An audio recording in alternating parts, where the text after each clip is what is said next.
چین نے دنیا کی پہلی فضائی موٹر بائیک سے پردہ اٹھا دیا۔ چینی کمپنی ریکٹر کی جانب سے متعارف کرائی گئی اس بائیک کے غیر معمولی نمونے سے معلوم ہوتا ہے کہ کس طرح یہ ٹرانسپورٹ کے شعبے کو بدل کر رکھ سکتا ہے۔ اسکائی رائڈر ایکس 1 نامی یہ بائیک صرف ایک بٹن سے سڑک سے آسمان اور آسمان سے سڑک پر اتر سکتی ہے۔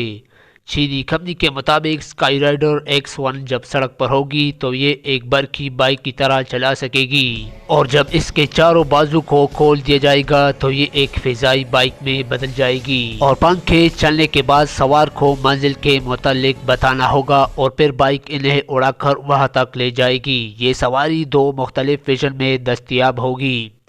کم قیمت کی بائیک ایکس 1 SL فضا میں 25 منٹ تک پرواز کر سکے گی، جبکہ زیادہ قیمت والی ایکس 1 SX بائیک میں زیادہ بڑی بیٹری نصب ہوگی اور وہ 40 منٹ تک پرواز کر سکے گی، جبکہ بائیک میں ایمرجنسی پیراشوٹ بھی موجود ہوگا۔